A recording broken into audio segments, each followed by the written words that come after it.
और ये देश की आपराधिक व्यवस्था में बहुत बड़ा फर्क होगा। परंतु ये सब कर आपराधिक न्याय प्रणाली के 5 स्तंभ जो है, इसको हम टेक्निकल दृष्टि से अपग्रेड नहीं करते हैं तो हम सफल नहीं हो सकते। तो हमने ई कोर्ट, ई जेल, ई फोरेंसिक, ई अभियोजन, ई साक्ष्य, ई समन, निदान, आईमोट, इटोस, एनडीएफओ और एनडीएसओ, ये सारे प्रमुख घटक के साथ सीसीटीएनएस जो देश के 99.5% पुलिस स्टेशन को अब तक जोड़ चुका है, ऑनलाइन जोड़ चुका है, इसके साथ जोड़ने की हमने व्यवस्था की और कई सारे पोर्टल और डेटा बनाए हैं।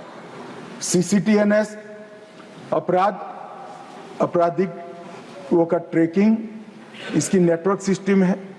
आईसीजीएस हमारे पुलिस, न्यायालय, जेल, फोरेंसिक और प्रोसिक्यूशन को जोड़ता है। 1930 ये साइबर अपराधों के लिए हेल्पलाइन है, उसको भी इसके साथ जोड़ दिया है। मैप ड्रग्स ऐप वो नशीली दवाइयों के कारोबार के गुनेगारों को जोड़ता है। एनकोड सारी नशीली दवाइयों की सूचनाओं को इसके साथ जोड़ता है मान्यवर। मानस हेल्पलाइन वो गोपनीय सूचना ड्रग एडिक्ट्स की देने के लिए इसके साथ जोड़ी है। नफीस इसके अंदर 1,06,00,000 अपराधियों का फिंगरप्रिंट हमने करा है, जिससे तुरंत ही अपराधी की पहचान हो सकती है। आपातकालीन प्रतिक्रिया 112 को भी इसके साथ जोड़ दिया गया है। क्राइम एक्ट ये टेररिज्म से जुड़े हुए, साइबर क्राइम से जुड़े हुए सारे अपराधों को जोड़ता है। सीमा बाढ़ निगरानी प्रणाली को भी इसके साथ जोड़ा है और स्मार्ट सिटी मिशन से अर्बन पुलिसिंग को भी जोड़ा है। और मान्यवर आने वाले दिनों में अलग अलग साइलोज में जो डेटा पड़े हैं, ये डेटा को हम एक दूसरे के साथ बात करने वाला सॉफ्टवेयर भी बनाने के लिए हम इनिशिएटिव ले चुके हैं। और मान्यवर ये सारा साइबर अपराध जो है, इसको रोकने के लिए हमने I4C बनाया है। मोदी जी ने I4C को बड़ा पुख्ता करने के लिए गृह मंत्रालय को पर्याप्त धन भी दी है और कठोर सूचनाएं भी दी है। और ये हेल्पलाइन में कोई भी कॉल आने के कुछ सेकंड के बाद ही आपके साथ धोखाधड़ी करने वाला व्यक्ति का बैंक अकाउंट कुछ सेकंड्स में सीज हो जाता है। और इसके साथ हमने वर्टिकल बनाए हैं। National cyber crime threat analytic unit, national cyber crime reporting portal, national cyber crime forensic laboratory, national cyber crime training centre, joint cyber crime investigation task force और cyber crime ecosystem management unit और national cyber crime research and innovation centre.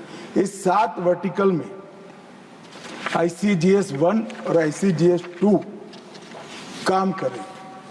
और ICGS 2 में ये जो खाका बना है, उसको हर राज्य और आने वाले कॉलर की वृद्धि में होने वाली बढ़ोतरी को देखकर इसके क्षमता वर्धन का भी काम हो रहा है।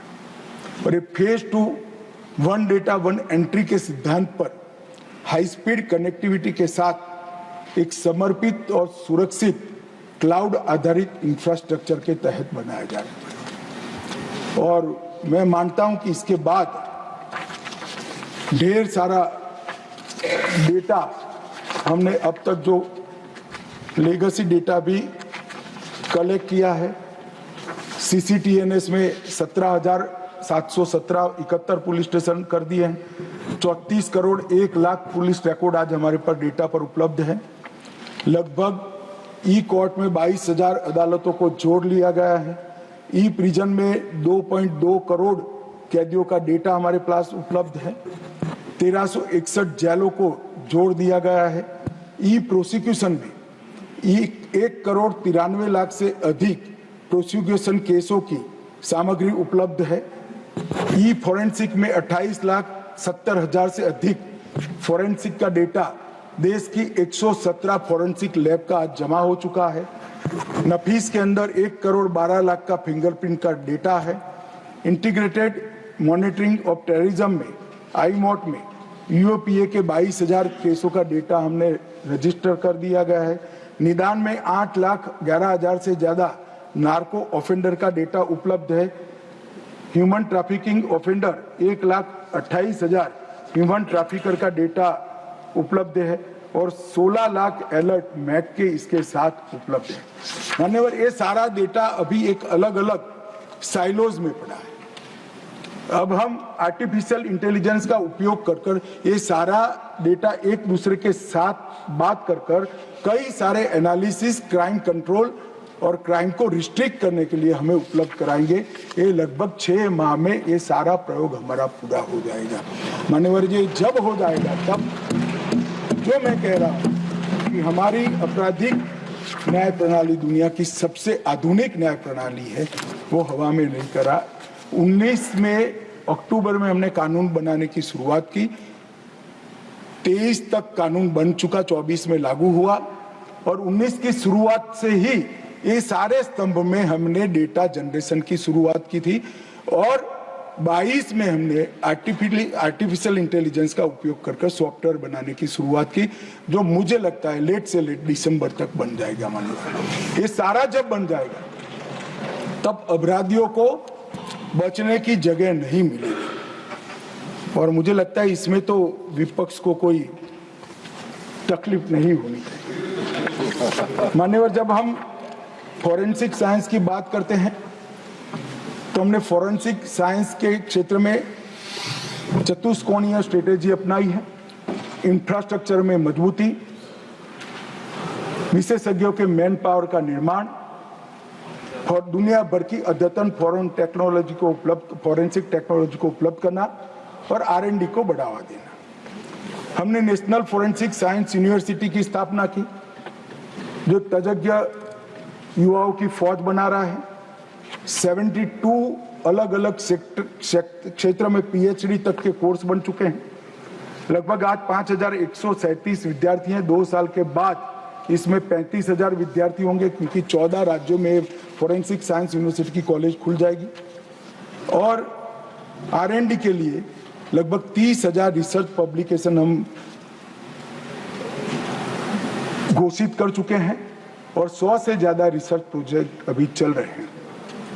350 से ज्यादा वर्कशॉप और सेमिनार एक ही साल में हमने यहाँ पर बना दिए हैं, आयोजित करने का प्लानिंग किया है और ड्रग परीक्षण के लिए परिचयन नाम का एक स्वदेशी किट भी हमने बना है। CFSL को और मजबूत कर रहे हैं। राज्य के FSL को भी हम बहुत मदद कर आगे बढ़ाने का मान्यवर काम कर रहे हैं और इसके साथ साथ हम निर्भया फंड से DNA विश्लेषण की हर राज्य में एक लेबोरेटरी भी हम खड़ी करेंगे। I4C के अंदर राष्ट्रीय साइबर फॉरेंसिक लैब भी NFSU ही तैयार कर रहा है और नफीस को भी NFSU काफी पुख्ता करने का काम कर रहा है। फॉरेंसिक साइंस का ये जो वर्टिकल खड़ा हुआ है, उस वर्टिकल के माध्यम से हम 2 सिद्धि के प्रमाण को बहुत अच्छे तरीके से सुधारने में कामयाब होंगे, उसका मुझे भरोसा है। मान्यवर, आपदा प्रबंधन भी गृह मंत्रालय के जिम्मे है। कई बार कुछ लोग इसको आत्मश्लाघा कहते हैं, परंतु वास्तविकता बताना मेरा धर्म है। मैं 2014 के बाद का आपदा प्रबंधन और 2014 के पहले के आपदा प्रबंधन को अलग दृष्टि से यहां पर रखना चाहता हूं। 2014 के पहले आपदा प्रबंधन राहत केंद्रित था और रिएक्शनरी दृष्टिकोण के साथ बनाया गया था। आपदा आ गई, बाद में आपदा प्रबंधन का काम होता था। जो टूट गया है उसका मलबा हटाओ,